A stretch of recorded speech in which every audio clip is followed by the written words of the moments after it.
sa isang misa sa Davao City at ipinagdasal ang ligtas na pagpapauwi sa dating Pangulo. Isang taon na pong nasa dahig si PRRD at nakakalungkot man, yung matanda ay ginawa ng lahat para sa bayan natin tapos trinaydor pa siya nitong si Bongbong Marcos. Bagamat ganun man, ito kumakalat ito yung mga sabi-sabi. Kaya nga tanong ko sa inyo, nadinig nyo na rin ba ito? Dahil nakarating sa akin, eh,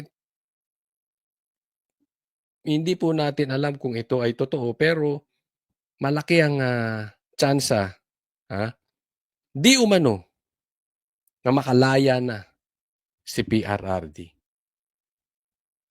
Sana tama yung nakarating na balita sa atin at kung nakarating man sa inyo, magpatuloy tayong umasa at huwag tayong mawawala ng pag-asa sa pangyayaring ito. Isang taon na mula nang maganap ito sa loob ng isang eroplano sa NAIA. A warrant over it. So, you will just have to kill me. Kung hindi ako papayag, kung kakampi ka dyan sa mga puti. We're just going through the process. Si dating Pangulong Rodrigo Duterte na galing noon sa Hong Kong, inaresto dahil sa kinakaharap na kasong crimes against humanity sa International Criminal Court. Sa kauna-unahang pagkakataon, humarap ang isang dating Pangulo ng Pilipinas sa ICC Pre-Trial Chamber noong March 14, 2025. Ang Rodrigo Roa Duterte. Isang taon matapos maaresto si Duterte, nagsama-sama ang mga taga-suporta niya sa isang misa sa Davao City at ipinagdasal ang ligtas na pagpapauwi sa dating Pangulo. It is unthinkable that a government, no matter the political differences with the administration, would send a citizen to a foreign jurisdiction to be detained and tried for crimes against humanity. Ako, eto sakto yung sinabi ni BP Sara. Alam nyo, hindi namin nasasabi to dahil kami maka-Duterte. Kung just in case, may mangyari dito, mangyari ito kay Bongbong Marcos, itaga nyo sa bato. Tandaan nyo tong sasabihin ko rito. Hindi rin ako papayag. Sasabihin ko mali din yun. Bakit nyo diyan iimbestigahan? Dito nangyari. Filipino citizen. Dapat Pilipino ang mag-iimbestiga. Pilipino court ang may jurisdiction. Yun po ang issue dito. Hindi issue dito kung Duterte yan o Bongbong Marcos. Kaya baka sasabihin nyo, bias ako. Hindi po ako bias. Kahit kanino po. Yan lang naman ang hinihingi Kung may kailangan panagutan si PRRD, panagutan ni PRRD dito. Hindi doon.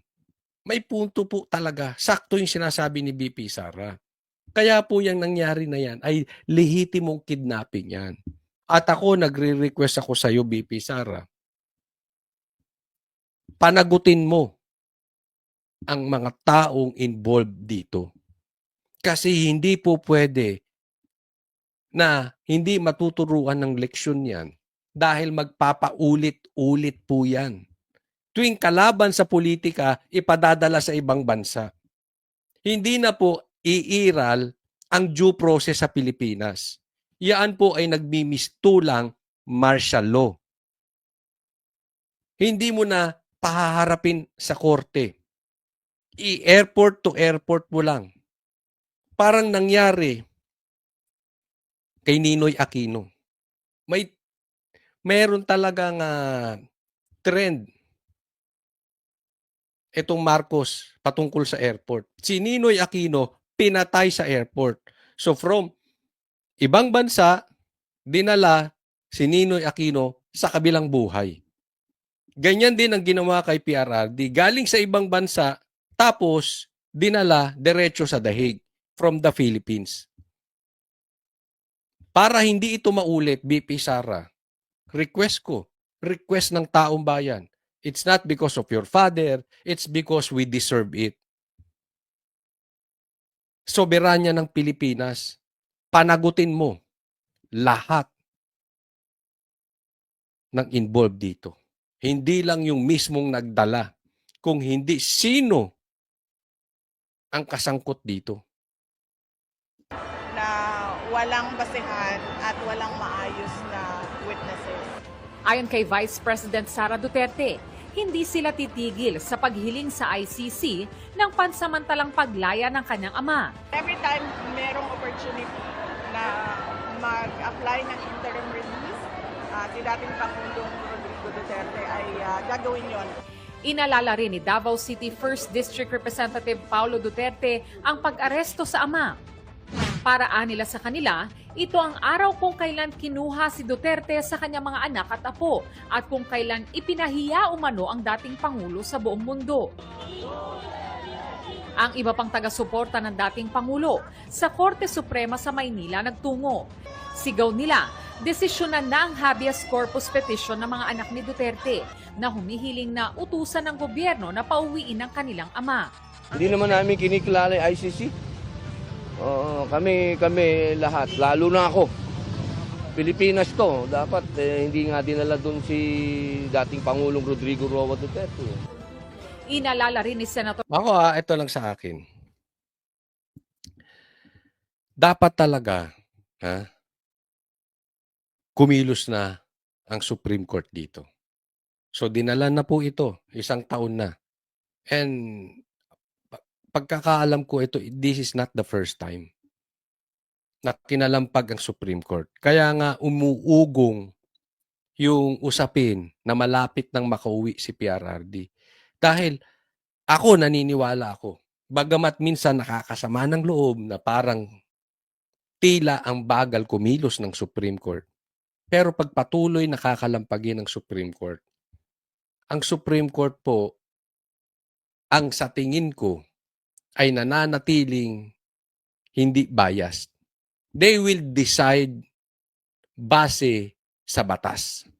At very confident ako, very confident ang taong bayan, kaya nga umuugong etong malapit na makauwi si PRRD, pag batas ang pag-uusapan at hindi politika, makakauwi si PRRD.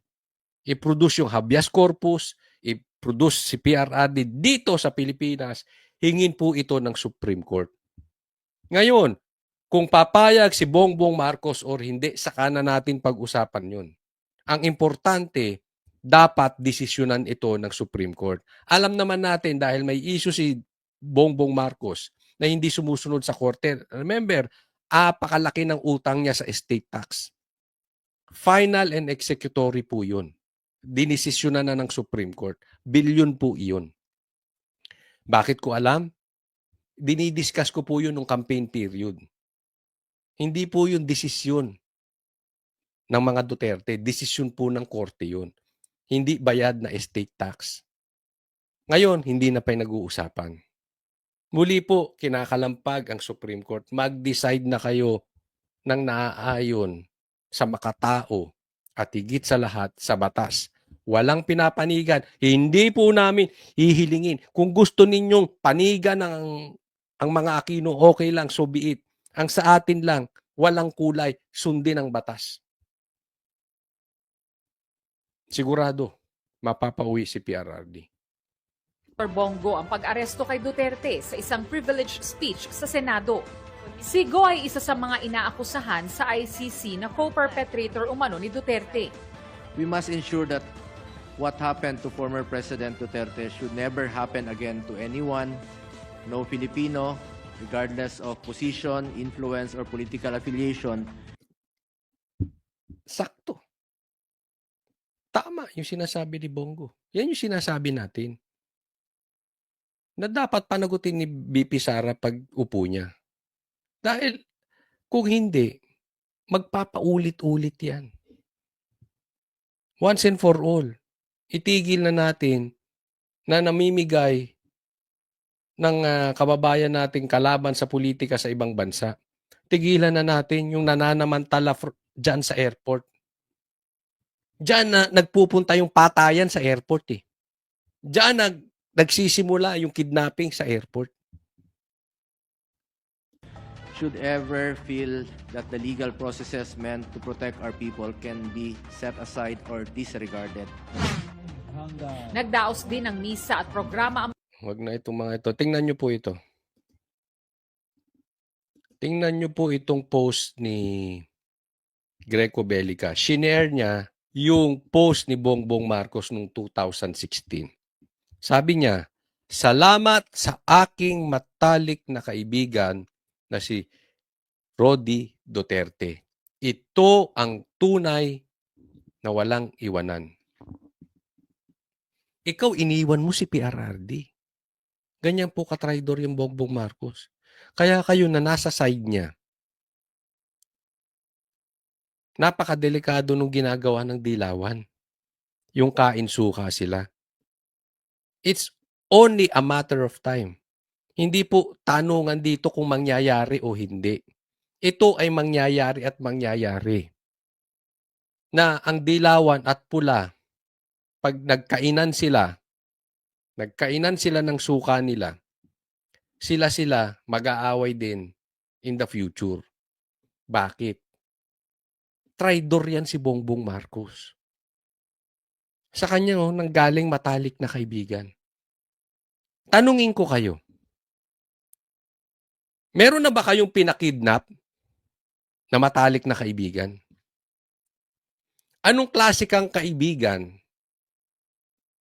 Anong klase kang matalik na kaibigan kung nagpapakidnap ka? Kaya ayoko yung mga ganito eh.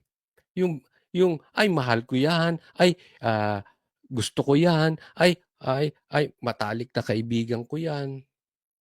Puro feelings. Depende sa gamit.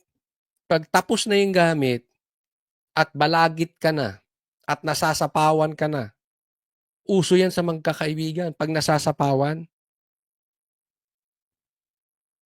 negatibo ang lumalabas. Eto lang, hindi lang negatibo. Illegal pa ang ginawa.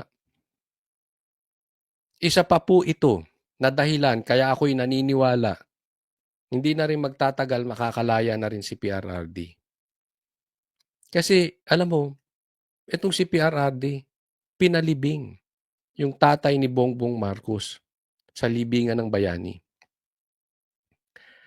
Ang tagal po niyan. Ilang presidente na po ang dumating, ang dumaan. Walang pumayag na ipalibing si Marcos Sr. sa libingan ng bayani. Pero si PRRD ginawa niya ng paraan. Tapos, gaganyanin ni Bongbong Marcos. Ako naniniwala sa hustisya ng langit. Na pag yung gumawa sa'yo ng mabuti, sinuklian mo ng pangit, grabe. Grabe ang sumpa at problemang kakaharapin mo. Mag-iingat po tayo ha.